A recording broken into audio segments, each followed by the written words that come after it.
The landing craft came in and it was awful really, because one or two you saw fall over on the beach, on the sand. You felt that the guy had just tripped, you know. And then suddenly it come into your mind, the poor sod's been shot. It hits you just like that. We realised how lucky we were on board our comfortable ship. These lads that made the initial landing, there was a lot of them didn't make it, you know. My name is Len Perry and I was born in 1923. We were at the age of 14 to 15. There was this tension that we were ready for war. We found that time exciting, to be honest. There were about 6 of my friends. We all got together on our bikes and we went out to Biggin Hill and we laid there in the grass and waited to see if the bombers would come. And they did. They really attacked Biggin Hill aerodrome terribly. They dive bombed. We, in actual fact, were quite scared because the noise was tremendous. It was the bridge too far for us, and we'd learned a lesson.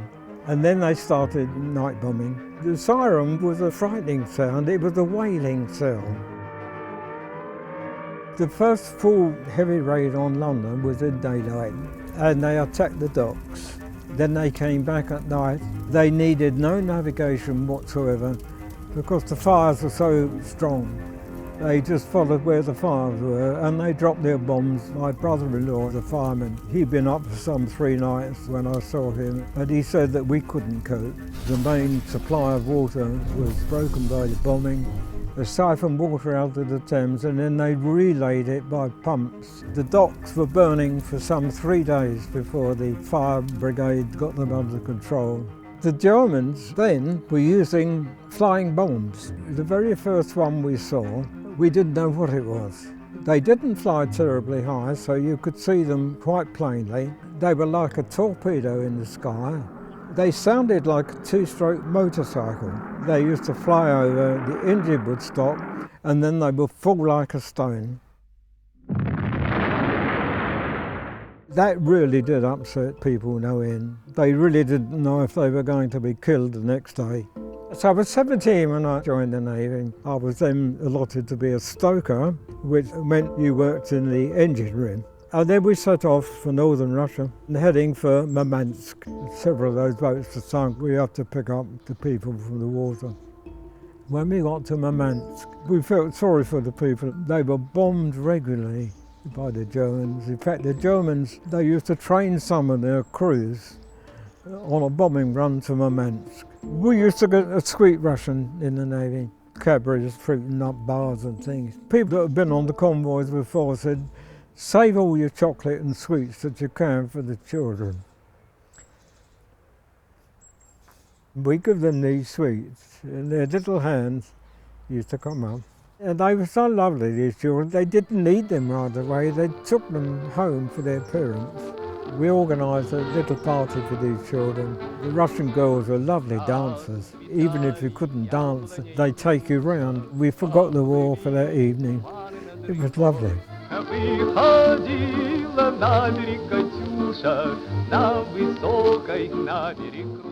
1944, they disbanded the Russian convoys on the build-up for D-Day. They needed everything. We went to Juno Beach, and apparently that was the Canadian landing.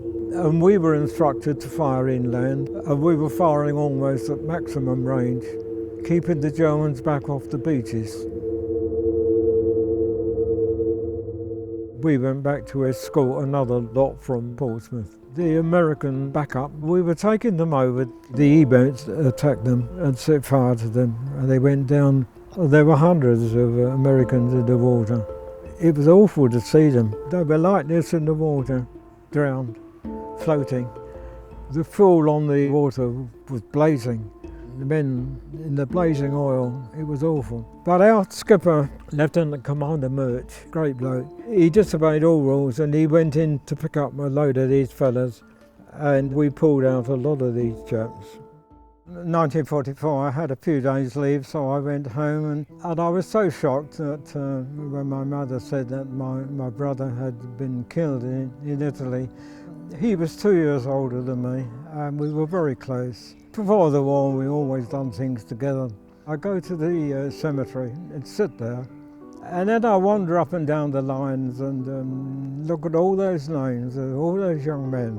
These men died so that we could enjoy our present time. My brother was 26 when he died. There's never a winner in a war, you see. So why on earth do you start one? With good leadership, we shouldn't have wars anymore. I look at these local wars now, you know, it's so silly. Taking a life, what does it do? I think majority of people that went through a war feel the same. It's got to be a better way.